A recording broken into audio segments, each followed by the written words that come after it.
Boa noite a todos. Boa noite aos nossos irmãos que nos assistem através do Facebook. E é com muita alegria no nosso coração que nós nos reunimos mais uma vez, mais um dia, em nome de Jesus, para, através do seu Evangelho, termos saído daqui aliviado das nossas dores, sejam elas dores morais, espirituais, dores físicas, que através do amor de Jesus, da confiança e da fé raciocinada que temos nele, possamos sair daqui hoje, podendo conviver com as nossas dificuldades, entendendo que nós temos aquilo que merecemos. E acreditando que no amor de Jesus e o amor que ele tem por todos nós, não quer nenhum de nós sofrendo. Então, com muita alegria no nosso coração, nós começamos a nossa reunião todos os dias na nossa casa, grupo de oração Irmã Meimei, agradecendo a Jesus a oportunidade de estarmos juntos. Dizendo obrigada pelas refeições que nós já conseguimos fazer hoje, porque há outros iguais a nós que não fizeram e vão depender do outro. Que possamos dizer a Jesus obrigada pela nossa família. E que nesse momento nós possamos trazer a nossa família para o nosso coração, para o nosso colo, em especial aqueles da nossa família que nós achamos que nos dá trabalho, ou que é pesadelo, e às vezes até dizendo que é até ovelha negra, né? Então seja esse que a gente possa trazer amorosamente para cá, neste momento. Que possamos agradecer a Jesus por ter um lugar para retornar. Que possamos dizer a Jesus, obrigada, Jesus, pela nossa voz que canta, que fala, que contesta, que atesta. Que possamos dizer a Jesus, obrigada por tudo, Jesus. E aí, entregar de novo, já que somos eternos pedintes, né? Obviamente que esse pedinte que eu falo não é pejorativo. Eu, pelo menos, me sinto. Eu peço a Jesus agora, daqui a pouco estou pedindo de novo, passo o dia todo pedindo, né? Que a gente volte, sim, a pedir a sua infinita misericórdia por nós. E que possamos também interceder a Ele, que nos dê força para que a gente possa, nessa caminhada evolutiva, que é essa que estamos agora, não é? Essa oportunidade dessa reencarnação, que a gente possa aprender com ela. A gente possa aprender com ela. E que mesmo diante das nossas dificuldades, todos nós temos, um maior, outro menor, de acordo com o seu merecimento, que a gente possa aprender a conviver com as nossas dificuldades, sem murmurar, sem achar que estamos sendo castigados por Deus. Eu, sempre que em algum momento eu possa querer pensar assim, porque eu sou espírita, mas também tenho queda, gente. Sempre que eu me vejo querendo pensar dessa forma, eu lembro das pegadas na areia. Não é? Aquilo ali é uma verdade. Às vezes a gente não percebe que estamos sendo amados e amparados pelo Mestre, o nosso irmão maior, Jesus. Mas acredite, somos todos amados infinitamente. Mas a gente, todos nós que estamos aqui, nós não estamos aqui por acaso. O processo reencarnatório nos é dado por misericórdia mesmo. Nós temos algo a expiar, a pagar. Então, que a gente possa fazer dessa reencarnação atual uma escola onde a gente possa aprender, não é? E que a gente possa amanhã ser um aluno melhor. Que possamos entender através da doutrina dos espíritos que matou a morte. A doutrina dos espíritos que matou a morte prova que ninguém morre, não é? O espírito continua vivo. Outras religiões já falavam disso, porque a Igreja Católica diz que a alma é imortal. E o que é a alma? Não é o espírito? Então, na certeza de que somos imortais, né? Que somos eternos, nossos espíritos, que a gente possa agradecer a Deus a oportunidade dessa reencarnação. Nos diz os Espíritos que o número de irmãos para reencarnar é imenso. A fila é grande para reencarnar. Então, que a gente agradeça a Deus, já está nesse estágio, entendeu? Todos que estão aqui, aqueles que estão nos ouvindo em casa, mesmo que não seja espírita, não é obrigado a ser. Mas você já acordou, se não estava aqui, não é? Então, que a gente possa não só absorver o que a palestra diz, mas que a gente possa buscar o estudo, porque o conhecimento realmente liberta. Não é? E quando a gente estuda a doutrina dos espíritos, muita coisa sai da nossa cabeça. Não é? A gente já começa a entender que os nossos sofrimentos, as nossas dores, elas têm resposta ou aqui ou na atual ou no passado, né? Nos diz isso no capítulo 5 do Evangelho, que fala das causas atuais e anteriores das nossas aflições, e tudo isso nos é esclarecido através da doutrina dos espíritos, através dos estudos. Então, é importante que mesmo que você não seja espírita, você não é espírita, mas é simpatizante, procure estudar, procure conhecer. Se você não quer conhecer a obra toda de Allan Kardec, que é um grande presente para todos nós, você pelo menos lê o livro dos espíritos. Porque lá você vai ter, você vai entender o que é Deus, você vai compreender muitas coisas. Então, pelo menos isso. Entendeu? A gente sabe que hoje as literaturas são cada dia mais. Hoje eu estive na federação e eu vi cada dia é mais uma literatura maravilhosa que chega vindo de lá para cá, não é? Então a gente tem bons médios e bons irmãos aí que estão mandando notícia para nós do lado de lá, né? Então a gente precisa agradecer muito a Deus por isso. E entender que precisamos conhecer a doutrina, mesmo que você não seja espírita, porque a gente ainda vê hoje muita gente equivocado a respeito do que é o espiritismo.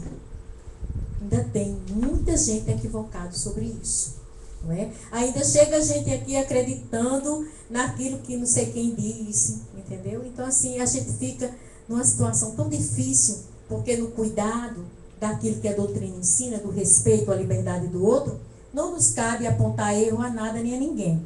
Mas eu fico muito preocupada, Laelde. Ainda chega gente assim, muito equivocado a respeito da doutrina dos espíritos. Ainda tem alguém que acha que a doutrina dos espíritos, ela possibilita você a estar tomando o tempo de um espírito, o tempo inteiro, para que ele possa falar do seu passado, do seu futuro, com quem vai casar, com quem... E a gente sabe que a doutrina não é isso, entendeu? Então, quando a gente bate aqui nessa tecla do estudo, não é que a gente esteja dizendo que você vai ser espírita, mas a melhor coisa do mundo é a gente conhecer, porque depois que a gente conhece, fica mais difícil da gente entrar em determinadas coisas que não são as verdadeiras. Então, com muita alegria no nosso coração, pedimos por nós, mas vamos interceder ao coração amoroso de Jesus, por aqueles que se encontram encarcerados nas cadeias do mundo inteiro. Que possamos interceder a Jesus por aqueles que se encontram hospitalizados. No Valfredo Gugel, no Giseu do Trigueiro, no Onofre Lopes, no Maria Alice Fernandes, no João Machado, na Casa de Saúde Natal. E aí eu quero colocar, né, o nosso irmãozinho de 14 anos, que atendemos a semana passada, uma situação muito difícil. Uma criança de 14 anos, Laelde, que tentou suicídio 7 vezes. Você precisa ver, é uma obsessão gravíssima. E aí a gente precisa ter muito cuidado, muito, gente, muito, muito. A nossa intercessão a Jesus, por aqueles que estão na Casa de Saúde de Santa Maria, eu peço com muito carinho, porque a gente vê que as pessoas, até os seus familiares, têm vergonha de dizer que tem um familiar que está numa casa de saúde de alguém que está precisando se tratar psicologicamente, né? Você vê, a gente ainda vive nesse mundo de preconceito, né? É lamentável. Por todos eles, a nossa intercessão. Pelos vovôs e vovós que habitam o Leão, pelos vovôs e vovós que habitam o lar do ancião evangélico, que vai ser nosso vizinho, pelos vovôs e vovós que habitam o Juvino Barreto, o lar São Vicente de Paulo em Ceramirim, e pelos vovôs e vovós do mundo inteiro. Que nesse momento a gente também lembre do nosso vovô e da nossa vovó, mesmo que ele não esteja mais aqui, que também abra os nossos olhos e a nossa mente no sentido do respeito que devemos ter para com os idosos, né, para com os nossos familiares e aqueles que a gente encontra na rua que achamos que não é nada nosso, mas é. A nossa intercessão a Jesus pelas crianças que se encontram órfãs de pais vivos. E não podia ser diferente pelos pais também que se encontram órfãos de filhos vivos, e são tantos. Quero dizer a vocês que nas nossas visitas, ao lado da vovozinha, ao Juvino Barreto, encontramos sempre alguma mãe, alguma vovozinha que está lá esperando o filho buscar e nunca vai. Já tenho contado aqui várias vezes que eu fico muito emocionada com a senhora que mora no lar da vovozinha. Ela está sempre com 3 bonequinhas. E aí não é Maria de Fátima, não é Maria de Lourdes, e a outra eu não me lembro de Maria de quê. E ela está sempre aí, ela beija uma, daqui a pouco ela beija outra. Essa senhora vive numa cadeira de rodas. E aí uma das enfermeiras me falou que eram as filhas dela, que deixaram lá e nunca mais voltaram. Então assim, a gente precisa ter muito cuidado com os nossos idosos. Precisa ter muito cuidado quando a gente pega o Evangelho, o capítulo 14, que tem o título de Honrai vosso pai e vossa mãe, que a gente vai ler lá os compromissos do pai para com o filho, mas também tem do filho para com o pai, não é? E lá Jesus, o Espírito de verdade, ele mostra claramente que nós vamos responder por isso. Nos será perguntado: o que fizeste dos filhos que a ti foi confiado? E aí também será perguntado o filho: o que foi feito, né, do pai que ele teve, que trouxe. E é tudo, gente, o Evangelho de Jesus, e a palestra de hoje vai focar muito o Evangelho. O Evangelho de Jesus deve ser para todos nós companheiro diário. Quando eu estou falando do Evangelho, eu também quero aqui abrir um parênteses e dizer que eu não estou me referindo apenas ao Evangelho segundo o Espiritismo. Eu uso o Evangelho segundo o Espiritismo. Mas você que é católico, eu não posso, eu acho que tem que ser respeitado. Então, leia lá o Evangelho na sua Bíblia, entendeu? Mas é importante. Nós precisamos do Evangelho de Jesus conosco o tempo inteiro, para que possamos ser fortes diante das dificuldades que o mundo moderno nos traz. E aí, com muita alegria no nosso coração, nós vamos cantar a oração de Francisco de Assis, orando 2 vezes. Bem, também quero dizer que tem pessoas que dizem que não é de Francisco de Assis, outros dizem que é. Isso não importa. O que importa é a mensagem. Senhor, fazei-me instrumentos de vossa paz. Onde houver ódio, que eu leve o amor. Onde houver ofensas, que eu leve o perdão. Onde houver discórdia, que eu leve a união. Onde houver dúvidas, que eu leve a fé. Onde houver erros, que eu leve a verdade. Onde houver desespero, que eu leve a esperança. Onde houver tristeza, que eu leve a alegria. Onde houver trevas, que eu leve a luz.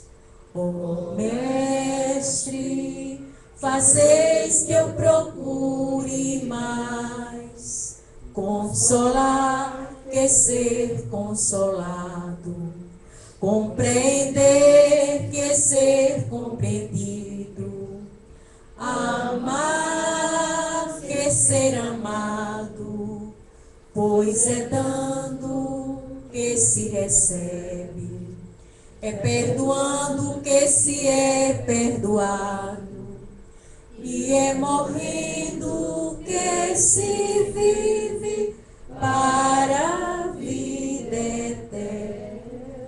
Graças a Deus. E a gente passa para o nosso irmão Laelder, agradecendo a Deus a presença do nosso irmão.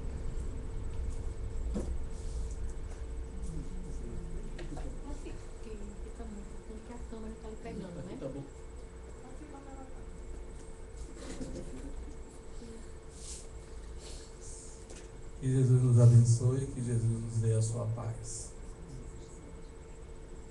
Falar sobre o Evangelho, a ótica da doutrina espírita, ou a luz da doutrina espírita, ou a doutrina dos espíritos, talvez seja até se apresente como uma presunção da nossa parte. Mas a nossa intenção, na realidade, é colocar sempre uma pulga por trás da orelha, para que as pessoas, ao ouvir algumas colocações, possam sair daqui com algumas reflexões dentro do que possa trazer e meditar no seu cotidiano, no seu dia a dia. Na realidade, essa será sempre a nossa proposta, né? De fazer essas reflexões. O Evangelho de Jesus. Primeiramente, a gente tem que entender que Jesus nunca foi cristão, e muito menos católico, e muito menos espírita. Porque antes dele não havia religião católica e nem ele com ele fundou nenhuma religião. A única coisa que ele propôs foi seguir a lei natural. Tanto é que a palavra é dele quando diz: eu vim destruir a lei. Não vim destruir a lei e nem os profetas. Mas que lei ele se refere? A lei natural. Aquela que está dentro da própria natureza, dentro da própria estrutura de relação. Mas ele também dizia: eu tenho pressa que esse fogo queime. E ele disse: não vim trazer a paz, mas a divisão. No sentido de que, a partir deste momento, aquele que me ouve, haverá uma cisão dentro da estrutura familiar. Pai vai ficar contra filha, filha contra pai, filho contra mãe, mãe contra filha, sogra contra genro, genro contra nora, e aí vai sucessivamente. Mostrando que para Jesus, ele vem abrogar a lei imposta e colocada pelo processo de relação advindo de um conteúdo de preconceito. Tanto assim é que ele batia de frente com os doutores da lei, os fariseus, ao ponto de ele, caminhando pelos campos, tinha espigas, e os seus discípulos, seus apóstolos, iam lá, comia e pegava, né, as espigas, ou até não lavava as mãos quando iria comer. E ele falou claramente, né, o mal não é o que entra, mas é o que sai. Colocando que a questão da preocupação que eles tinham até então, da valoração das coisas externas, das coisas para fora, estava dificultando a real estrutura de relação que deveria existir, que era a execução da lei de Deus.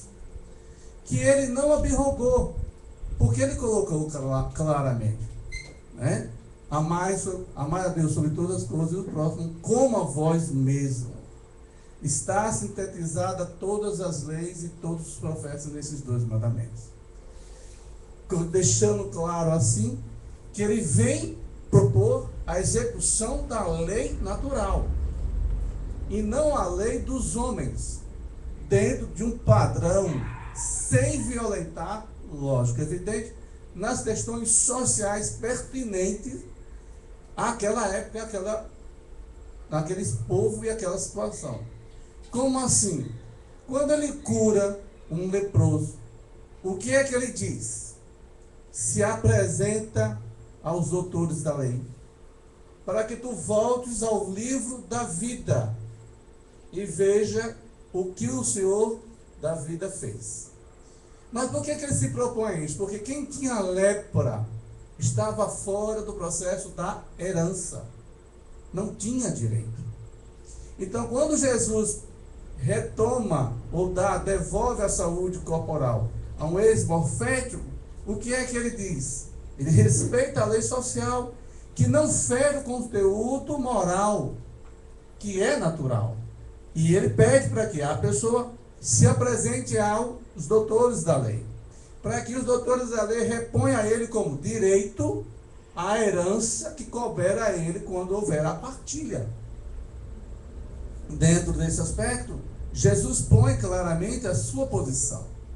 Mas ele bate de frente com a hipocrisia de então. Tanto é que ele fala: não façais como fazem os fariseus, que empapam a cara de cinza, se entristecem e choram em praça pública e roubam a bolsa das viúvas. Não teria necessidade disso. Propõe Jesus, e aí a gente adentra a questão do conteúdo doutrinário na ordem espírita, alguns fundamentos da doutrina espírita. Ele faz um processo de clareza e personalidade entre Deus e ele. O Senhor da vida é uma coisa, né? E ele é outra. São duas individualidades diferentes. Algumas pessoas podem dizer, mas ele disse claramente que ele e o Pai eram um, mas no campo filosófico, mas nunca no campo de personalidade. Tanto é que ele diz uma frase para corroborar o que a gente está colocando, a seguinte assertiva: o Pai trabalha até hoje, e eu também trabalho. Fazendo a distinção que o Pai é uma coisa e ele era outra. Eu faço a vontade do meu Pai que está nos céus. E isso começa, essa identificação, não quando ele tinha a partir da sua missão, dos seus 30 anos, mas desde os 12 e 13 anos de idade. Como assim desde os 12 e 13 anos de idade? Quando ele está em Jerusalém, a família vai para Jerusalém, na Páscoa, porque era a idade de apresentação, né, do jovem varão, do homem, para a sociedade. Como antigamente, a idade, né, no período da escravatura, e algumas pessoas ainda fazem isso, que a criança, a jovem debuta aos 15 anos de idade e faz uma festa. Para os judeus, a grande mensagem era você apresentar o quê? O varão, o seu filho, para a igreja daquela época, ou a sinagoga, melhor dizendo. Teria que fazer a circuncisão, se não foi feito quando criança. Mas Jesus vai. Quando Jesus vai, é o período de Páscoa. Imagine, né, dentro dessa questão, todo mundo em férias e todos no mesmo local. Foi assim que acontecia a Páscoa. Todos vinham para Jerusalém. Passado 3 dias, a mãe percebe que o filho não estava de lá, que era Jesus. E ela volta sobre os próprios calcanhares, encontra ele conversando com o doutor da lei. Mas ele fala claramente: não sabe a senhora, quando ele é admoestado, não sabe a senhora que eu tenho que fazer a vontade do meu Pai, que está nos céus? Ela fica pensativa, Maria: mas seu pai é José. E ele dá o silêncio como resposta, mostrando mais uma vez para nós a individualidade entre Deus, entre Jesus e Deus, a distinção. E aonde a gente pode encontrar dentro dessa perspectiva na doutrina espírita? A doutrina espírita tira a característica de Deus antropomórfico e um Deus, de certa forma, intelectivo, quem sabe por causa daquela época positiva.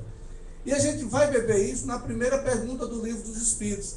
No Livro dos Espíritos, a questão proferida correta é: que é Deus? Nunca o que é Deus. E aí os Espíritos respondem: inteligência suprema, causa primária de todas as coisas. Então, tudo o que quer dizer, corroborando o que Jesus disse: não cai um fio do seu cabelo, ou uma folha seca não cai numa árvore, que Deus não saiba. Não é no sentido que Deus é o causador de certas dores, ou causador de certa situação. Mas ele consente que aquilo aconteça, por causa da regência da lei universal de relação ou da lei de causa e efeito. E é uma das prerrogativas, uma das premissas fundamentais da doutrina espírita, que é a lei de ação e reação, que está assentada também na mensagem de Jesus. Onde a gente vai encontrar? Quando ele coloca claramente: a semeadura é livre, mas a colheita é obrigatória. Para fortificar nessa situação, ele diz: ninguém sai da terra sem pagar o último centavo. O único ponto dentro da lei. E aí a gente pode estender sobre a luz do Evangelho, da doutrina espírita, essa questão de terra. Por quê? O que acontece? Um dos fundamentos da doutrina espírita é que há pluralidades dos mundos, e estes são habitados, e são solidários entre si, fazendo com que determinados espíritos, aí alguém pode questionar, mas existe ET? É você ET. Dependendo de quem vê você do outro lado, no outro mundo. Para outros planetas, você é um ET. É extraterrestre para eles. Nós somos. Então, o plano espiritual e a lei divina coloca isso. Nas miríades de constelações que existem no universo, há planetas habitados. Existem seres que habitam esses planetas. E uma indagação que estou, mas como eu não consigo perceber, por causa do estado vibratório, e são outras faixas de energia que a gente não consegue perceber. Certo? Nesse contingente de mundo que Jesus colocou: há muitas moradas na casa de meu Pai. Se assim não fosse, eu já vou teria dito. Para que existe morada? Senão para alguém habitá-la. Sendo assim, nessas moradas havia, na constelação do Cocheiro, um planeta dentro do processo evolutivo, que ele saiu da escala de mundo de prova e expiação e estava se caminhando para o mundo de regeneração. É o que está acontecendo conosco. Por mais que paradoxal que seja. Eu só vejo violência, eu só vejo perturbações, eu só vejo isso e aquilo outro. É por causa de quê? É porque os espíritos, né, que a gente considera espíritos inferiores, que não são burros, estão percebendo que está chegando a hora de mudança vibratória do sistema do nosso planeta. Então eles, digamos assim, sabe aquela coisa da casinha da abelha que foi mexida de marimbondo e fica todo mundo agitado porque ela vai ter que sair dali? Do que está acontecendo. Então eles vão fazer testemunho ou testificar aqueles que executam a mensagem do bem, do Evangelho. Que aqueles que não, digamos assim, espousarem a mensagem serão transferidos. Como aconteceu com Capela, nesse sistema chamado Cocheiro, nessa constelação. Esses espíritos vieram e formaram as raças que a gente hoje vê no mundo, formando os troncos que a gente tem agora. A raça ariana, indo-europeia, a raça árabe e a raça judia, a raça chinesa e a raça também asiática. Dentro dessa formação, esses espíritos mergulham. Por quê? Porque lá, quando o mundo saiu de regeneração para o mundo de prova e expiação, para o mundo de regeneração, eles não tinham condições de ficar. Foram transladados. E aí a gente vai entender a questão da perda do paraíso. A expulsão do Éden. Porque imaginemos nós, com celulares, com laptop, com notebook, com projeções internetinianas, vamos dizer assim, você vai para um lugar que não tem nada disso. Você vai suar para ter aquilo que você quer. Porque no texto bíblico diz claramente: irás ganhar o pão de cada dia com o suor do teu rosto. Colocando para nós que, naquela época onde eles estavam, eles não ganhavam o pão de cada dia com o suor. Imaginemos nós, a pessoa que fez tudo à mão, como se fosse a plena rainha, tudo sendo servido. E ela, de uma hora para outra, vai ter que suar, trabalhar. Não é uma perda no paraíso? Você não ter carro, você não ter telefone, internet, e você vai falar a toque de batida de pedra, ou então de sinal de fumaça, de alguma coisa. Não é uma perda do paraíso? Que você não tem deslocamento nenhum, remédio muito menos para a enxaqueca, para a dor, seja qual for.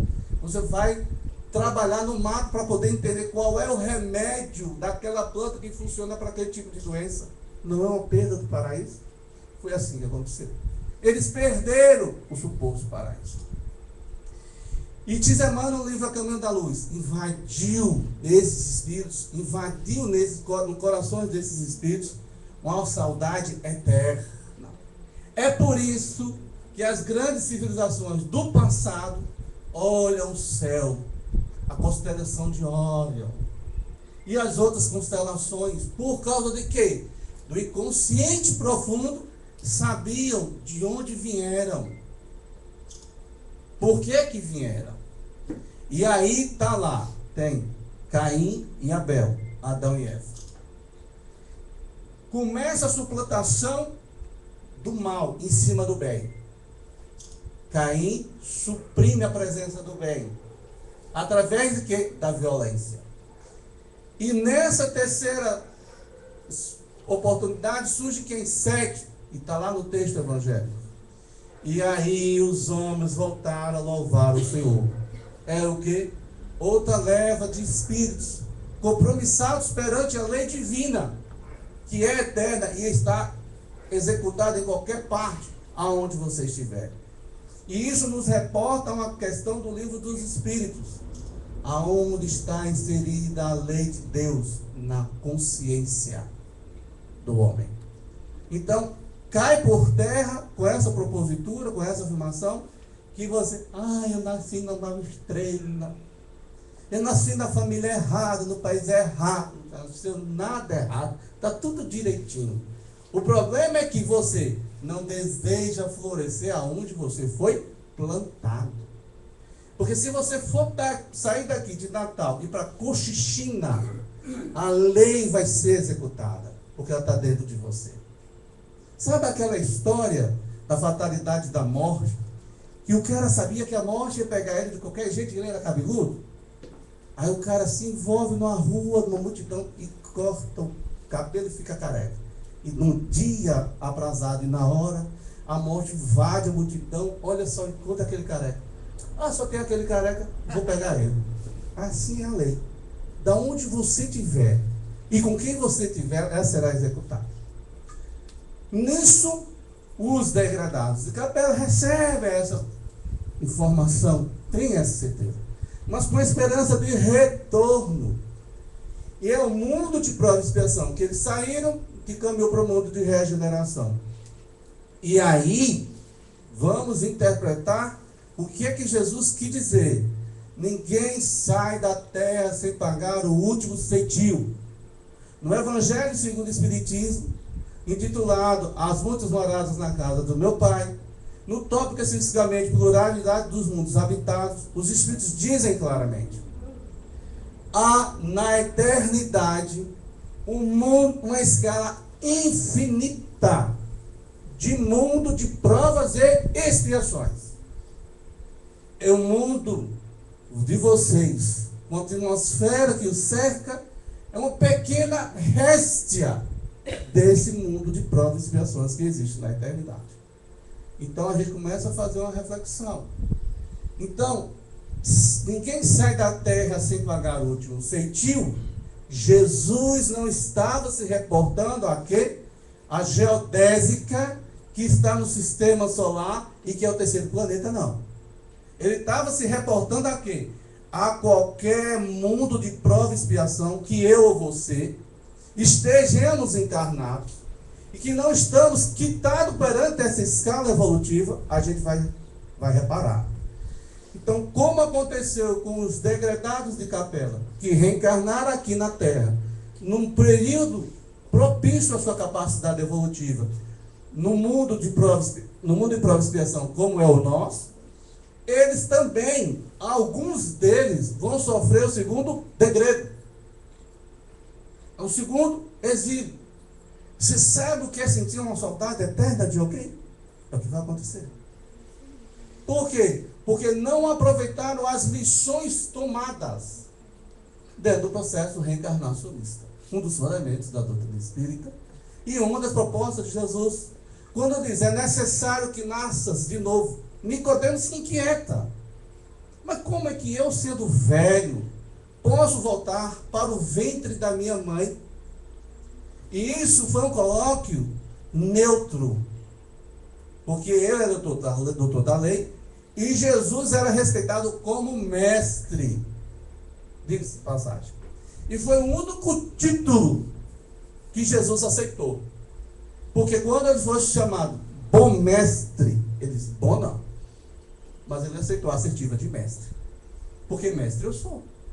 Por que ele mestre é? Porque ele não só falava, ele fazia aquilo que falava. Tanto é que os doutores da lei ficavam inquietos. Ele fala o que todo mundo fala, mas ninguém fala como ele fala. Porque ele fazia. É essa a diferença de Jesus. Quando o Nicodemo vai conversar com ele no campo neutro, não era nem na casa de Nicodemos, e muito menos relações com Jesus, e era escondida, era à noite. Jesus diz, por que me pergunta isso, sendo tu doutores da lei, não sabe do que eu estou falando? É necessário que o Espírito nasça. Porque o que é da carne, o que é do Espírito, é do Espírito. Colocando mais uma vez para nós, que não é o pai que gera, não é o pai sanguíneo que gera o filho. Ele dá as condições físicas, tem através dos processos das células, né, de formação biogênica, do espermatozoide e do óvulo. E é por isso, entre a sabedoria divina, a junção dos dois dentro do componente cromossômico, para que o espírito, através de grandes possibilidades, ele possa margear qual é a possibilidade para aquele processo reencarnatório, ele fazer com que a lei de causa e efeito, quando ele reencarnar, seja executada. Não há fatalidade no campo moral. Isso deixa-se bem claro. Ninguém está fatal, ou está com a fatalidade para ser isso ou aquilo no campo moral. Por que não está? Porque tem algo que Jesus colocou claramente para nós. E que a doutrina espírita chama de que? Livre-arbítrio. A liberdade de escolha. Podeis fazer o que bem entendeis, mas serás responsável pelo aquilo que tu fizeres. É a questão da colheita. É a questão de responsabilidade e não culpabilidade. Que na doutrina espírita não há pessoas culpadas. São e existem pessoas responsáveis. Aí eu sou culpado disso, eu sou culpado daquilo. Você não é culpado de nada. Mas você responde. Responde porque você fez algo equivocado. Tanto assim é que Jesus, ao conversar com Simão Bar-Jonas na Santa Ceia ou na Última Ceia, ele diz claramente, é necessário quando Jesus vai fazer, né, o lava-pés da tradição, que foi incorporado na tradição secular, Jesus faz aquele gesto e as pessoas não entendem por que ele faz aquilo. Porque jamais, e aí a gente tem que se transportar para a cultura hebraica, jamais um doutor da lei ou um mestre ia fazer ou faria o que ele fez. O que é que ele fez? Ele serviu. E ele disse claramente, maior é aquele que serve, não aquele que é servido. Quando ele vai se aproximando, e Pedro disse, não, Senhor, jamais eu deixarei. E Jesus disse, se eu não fizer isso, não haverá relação entre mim e ti. Não terás nada comigo, eu muito menos terei para contigo. Nessa situação, Pedro, querendo a Jesus a todo instante, diz, me lave, faça o que o Senhor quiser. Eu quero é ter alguma relação de convivência contigo. Quando Jesus vai conversando com Pedro, e Pedro, dentro desse diálogo, Jesus diz, Bar-Jonas, tu me amas? ele já começa a ficar inquieto na primeira pergunta. E Jesus começa a perguntar novamente: Simão, filho de Jonas, tu me amas? Eu disse: claro que eu amo, respondeu Pedro pela segunda vez. Jesus, como não tivesse satisfeito, como se Jesus ficasse satisfeito, né, ou preocupasse com as nossas, digamos assim, nossos elogios, as nossas referências mesquinhas, né? Jesus pergunta novamente: Bar Jonas, filho de Jonas, tu me amas? Mas claro, Senhor, que te amo. Aí Jesus: então apacenta as minhas ovelhas. Dentro dessas três situações é o tratado psicológico do Cristo em termos de ação. Por quê? Porque Jesus diz claramente: Simão, esta noite tu me negarás 3 vezes. Entendeu? Porque ele perguntou a Pedro se ele amava 3 vezes. É porque em cada negativa ele lembrasse da afirmativa. E quando Jesus faz essa colocação, porque Jesus diz: um de vós aqui irá me trair. Serei eu. E ele olha para Judas e diz: aquele que colocar a mão na taxa que eu vou pôr, esse me trairá. Eu vou fazer uma pergunta: por que ninguém percebeu? Estava todo mundo ali reunido. E ele falou para todo mundo. Será que ninguém viu Judas pegar um pedaço de pão, molhar na taça de vinho, né, a vinagrada, e Jesus olhar para ele e dizer: fazes o que tu viesses fazer, enquanto é tempo. E Jesus disse depois para Pedro: Simão, Satanás, está lá o texto, apesar da doutrina espírita não acreditar em Satanás como uma figura individual, pensante. Satanás joreia contigo esta noite, mas eu rogo ao Pai para que te dê forças. E verás, Simão, que na essência o homem não é mau, mas sim frágil. É essa a perspectiva que Jesus nos apresenta para nós. Aí a gente faz a seguinte reflexão: será que essa projeção é que nós fazemos com as quedas dos nossos próximos? Minha gente, ele sabia que Judas o ia trair, mas ele não vê a questão de simplesmente da mera traição. Ele começa a conversar com Judas e percebe o quê? Qual é o móvel que faz com que Judas o traia? Que foi o quê? Olha, ele cura cego, faz leprosos ficar sãos, paralíticos andam, ele silencia a boca dos doutores da lei. Esse homem vai mandar na Judéia toda. Mas ele não percebia, na visão, né, horizontal de Judas, ele não percebia que o reino que Jesus propôs era um reino de aplicabilidade, de sentimentos, e não de guerra, e não da espada. Por isso que aí a gente tem que entender que algumas pessoas são pessoas sensórias, não sensitivas, que é diferente. Que você fala, você pode... Olha o meu exemplo, não adianta. Porque tem pessoas que não conseguem seguir o rumo pelo que ouvem. Elas têm que sentir chamada na pele, para que possam introjectar a informação da teoria. E aí, a lei divina utiliza o quê? A dor, não o sofrimento. A dor como um móvel. Para quê? Para os espíritos rebeldes, recalcitrantes, teimosos, que não conseguem executar a lei através do processo da razão. E aí, reportando também o livro dos Espíritos, quando ele diz claramente, pergunta a Kardec às entidades venerandas: por que Deus colocou as tentações nas coisas? E os Espíritos respondem: para que o homem pudesse exercitar a razão e jamais se chafurdar nos charcos das paixões que é apresentada nas tentações. Em outras palavras, para que ele seja senhor do seu próprio destino. No contexto que fala com relação a semeadura livre, mas a colheita é obrigatória. Nesse repositório, a gente vê na doutrina espírita o processo da reencarnação, que a gente já colocou com relação à proposta de Jesus do diálogo de Nicodemos, da lei de ação e reação no sentido da semeadura livre e a colheita obrigatória.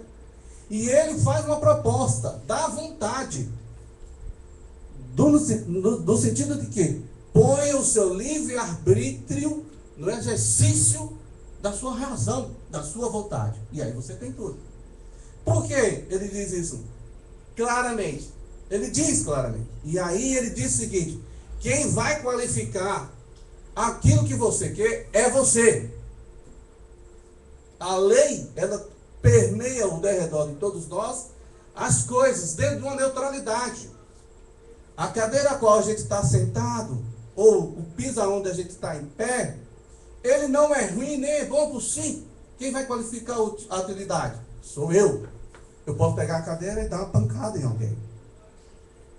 Então Jesus disse claramente: batei e abre-se-vos-á. Procurai e achareis. Pedi e dá-se-vos-á. Porque ao que bate, abre-se. Ao que pede, recebe. E ao que busca, procurará. Eu pergunto, o que foi que Jesus qualificou? Nada.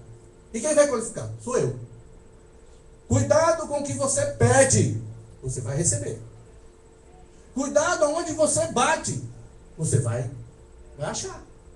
E cuidado com o que você procura, você vai encontrar. Quer seja de coisas positivas, quer seja de coisas negativas. Foi isso que o mestre falou. E ele fez a proposta de trabalho. Precisa do esforço. Trabalho. Ora, se ele é o Senhor da vida, e ele diz: olha, se o Pai trabalha até hoje, e eu trabalho com o Pai, como vale nós? Vamos ficar deitados eternamente em berço esplêndido, ou na praia, né, tomando água de coco, numa sombra de água fresca? Não tem como, tem que exercitar. Quando ele propôs que, claramente, que a porta estreita, ela é difícil de ser transpassada, o que foi que ele colocou? Ele colocou para nós que o caminho no final será feliz. Mas você precisa caminhar. Você precisa ir em busca dentro da situação. E como ele colocou para nós que ele ia, mas não ia deixar ninguém órfão, porque mandaria o Consolador prometido. Mas o Consolador no sentido de não só aninhar, no sentido não só de fazer acalanto, mas convocar ou a consolação no processo da razão. Você entender por que você sofre. Por que você está passando por X ou Y problema. E ele disse claramente, preste atenção no que ele disse: o reino dos céus não vem com práticas exteriores. Então não adianta eu achar que Jesus vem entre nuvens, sendo dividido por seu anjo, e vai separar o bode das ovelhas. Porque ele disse: o reino dos céus está entre vós e convosco. Ao ponto dele afirmar categoricamente: podeis fazer o que eu faço e muito mais. Quando ele mantém o diálogo com a mulher da Samaria, ele diz: esta água que tu estás em busca, este poço secará, e aninhará cobra, fará os seus rios a serpentes, mas eu trago a água da vida, que aquele que beber dela não terá sede. No sentido de quê? Por quê? E remete a quem? Essa situação. E remete para qual situação? No Sermão das Bem-aventuranças. Bem-aventurados aqueles que têm fome e sede de justiça, porque serão saciados. No sentido de que nós possamos trabalhar cada vez mais nessa postura de melhoria íntima dentro do nosso processo. E o Jesus teve uma situação como se ele percebesse que a gente ia viver um mundo tanto translocado de ansiedade, ele diz claramente para nós: olhai as aves do céu, não semeiam e nem ceifam, nem Salomão, em sua grandeza, se veste como os lírios do campo. Ora, se os lírios do campo crescem entre as sarças, e quando chegar a hora da seca, que é da partilha, da colheita, vai ser lançada no fogo a sarça, quanto mais vós.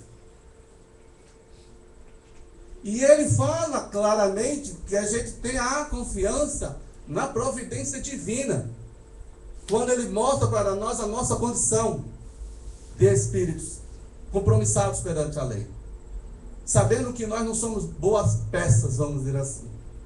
Quando ele diz: se o seu filho pedir pão, você dá pedra? Se pedir comida, você vai dar cobra? Aí o pessoal responde claramente, né? No texto não está lá a resposta, mas a gente pode fazer ilações. Jamais.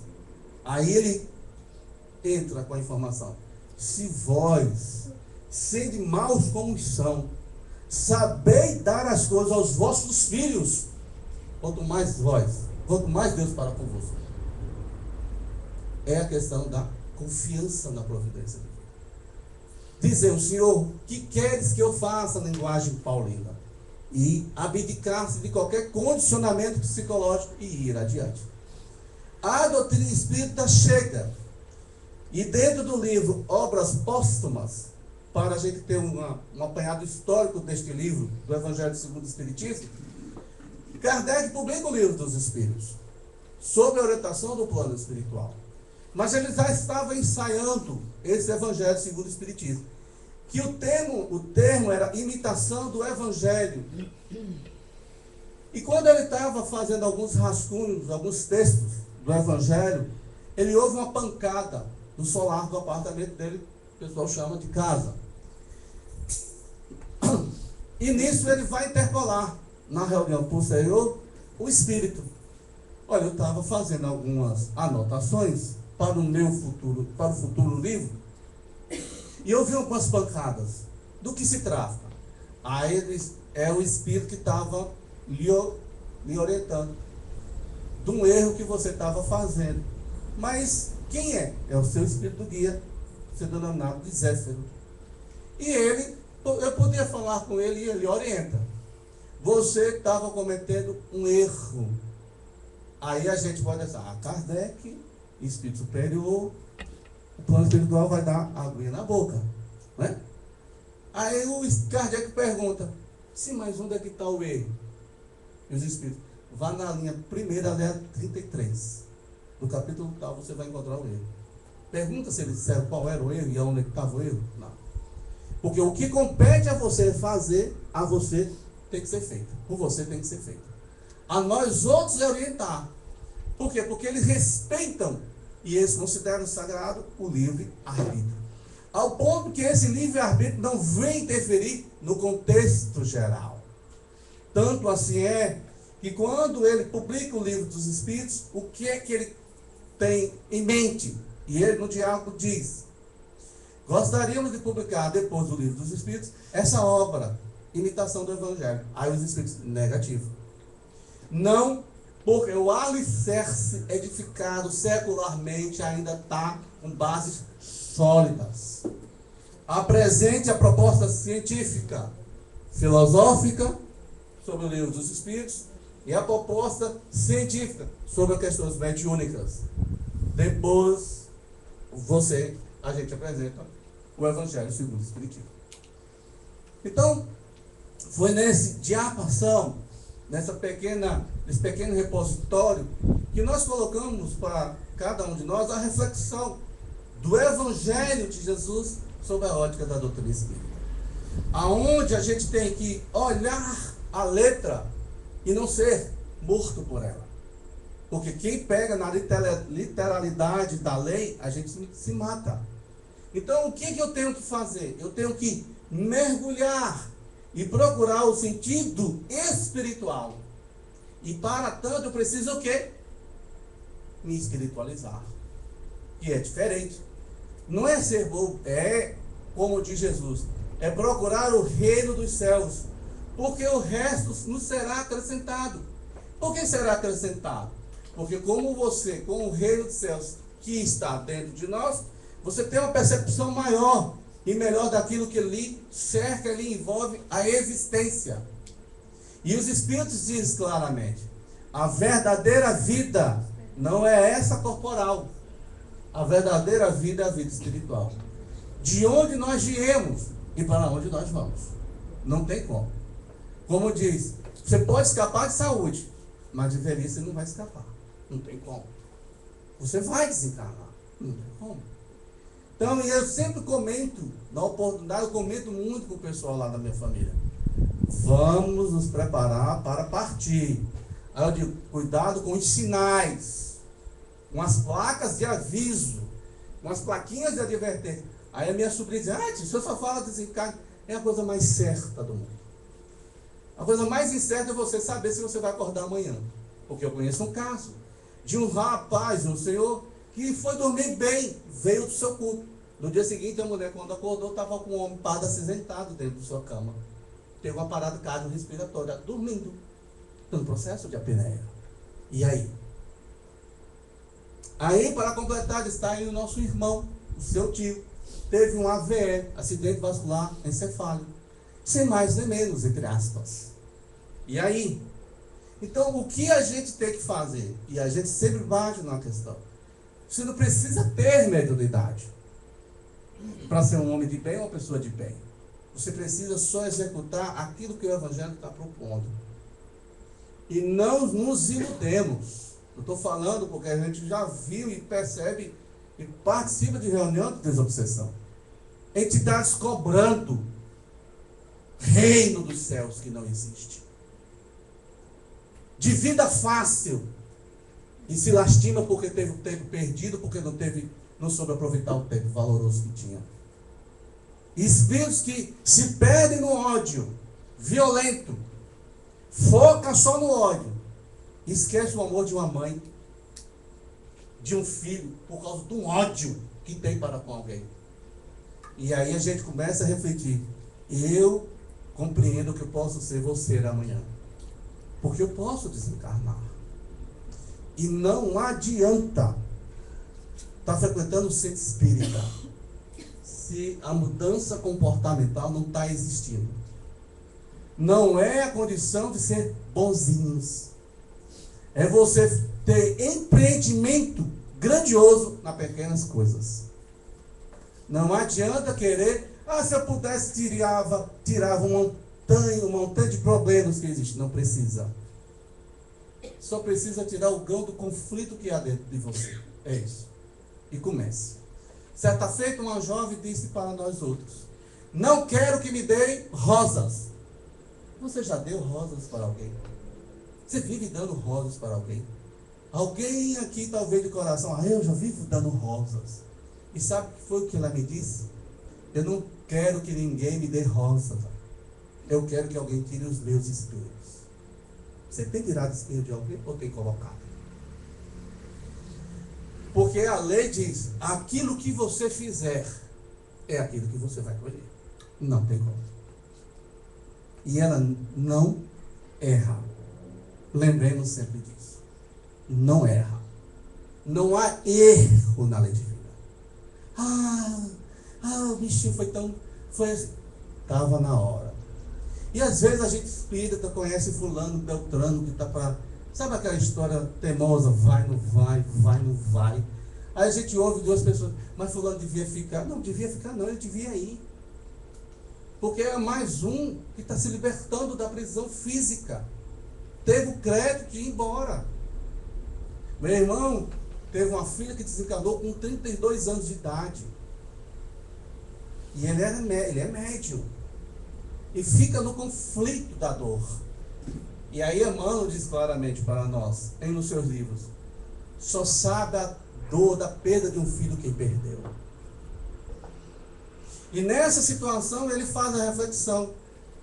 Então ela foi embora porque chegou a hora. Porque foi detectado que ela tinha desmaio. Quando estava lavando roupa sem mais nem menos, desmaiava. Desmaiava. Nisso, fez uma bateria de exames. Detectou-se que ela tinha uma doença congênita. O coração nasceu com problema de uma válvula. E aí começaram a censurar, porque depois de 2 meses, 3 meses, detectaram que ela estava grávida. Aí foi o estardalhaço. Eu disse, vamos ver. Depois os médicos fizeram a continha de um lado para lá, puxou para cá e disse, a sua gravidez foi que determinou a percepção que você tinha um problema cardíaco. Se você não tivesse grávida, não teria como saber se você tinha um problema cardíaco. Aí o médico chegou para ela e disse, ou você ou a criança. A criança. Ela gerou a criança. Com quase 3 anos depois, uma criança fazendo 10 meses depois dessa internação, ela vai para a operação e não volta. E nessa situação a gente teve um trabalho na nossa casa e ela tinha sido internada na quinta e a gente não sabia. Eu disse, não, eu vou visitar minha sobrinha sábado. E olha que a gente não tinha tanto contato. Ela passou um período na nossa família, mas a gente não tinha tanto contato. E ficou aqui, não, eu vou lá, eu vou visitar, eu vou dar um alô. Aí a esposa disse, mas você vai perder a reunião mediúnica. Eu estou precisando visitar a minha sobrinha. E eu fui. Fui no sábado. Quando foi na terça, quando a gente encontrou com ela, ela disse, o médico ficou assombrado, porque aquela bolinha de tá soprando, ela subia os 3. Ela subia as 3 bolinhas normalmente. O médico se impressionaram e disse, se continuar assim, terça-feira você tem alta. Não chegou nem na terça. Segunda-feira ela venceu para o UTI, não saiu mais. Então, o que é a existência? Você se mata para ter. É justo. Faz parte da lei do progresso, da busca do melhor. Tanto assim é que se assim não fosse, você viveria sempre desejando estar no umbral. E para você sair, você tem que ter a lei de progresso, a lei da melhoria. A questão todinha nisso é, não torne-se escravo de uma situação que é passageira. Seja senhor.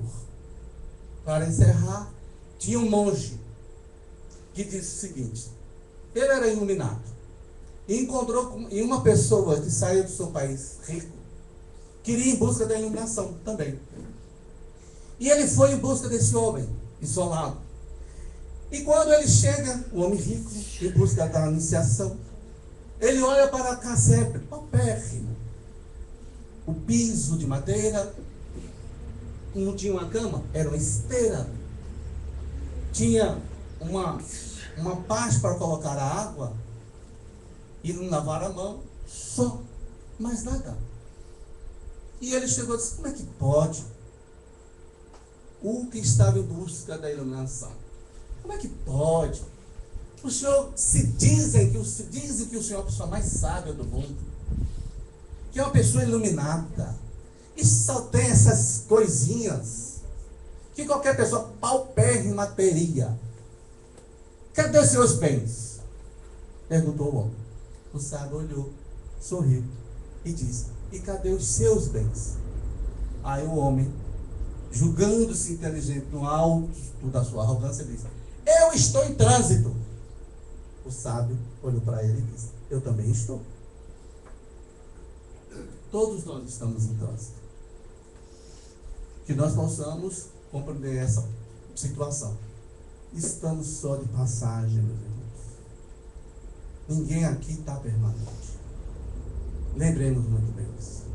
E lembrando, Mateus capítulo 5, versículo 25. Reconcilia depressa com teu adversário, enquanto estás a caminho com ele. Que Jesus nos abençoe, que esse sexagenário do Evangelho segundo o Espiritismo seja a tentativa de a gente pôr em prática a mensagem de Jesus em nossas vidas. Muita paz.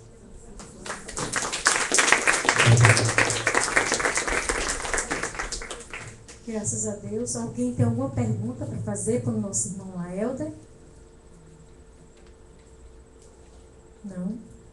Então a gente eleva o nosso pensamento a Jesus. Agradeço a Laelde, muito obrigada, meu irmão, por ter vindo. Eu vou deixar você encerrar e eu, juntamente com os médicos, a gente vai dar hoje o passe coletivo, porque a Amadeu não chegou ainda. E para dar um passe individual, tem que ter mais médicos, tá certo? E aí eu vou deixar a Laelde fazendo a prece final, enquanto a gente dá o passe coletivo. Pede a todos os que nos assistem através do Facebook, vocês que estão aqui, que elevem o pensamento a Jesus, que a gente possa agora se conectar com a divindade, para que a gente possa receber as energias do passe coletivo. Que cada um respire, no sentido que respira, prende e solta o ar calmamente, sem estar esfogueando, sentindo o ar entrar e sair, calmamente, relaxado, acompanhando o tom da música, se envolvendo nesse clima de paz. E cada respiração, a serenidade. E cada expiração, as energias deletéricas saindo. E nesse processo, inspirar e expirar, sentimos o equilíbrio, a paz interior.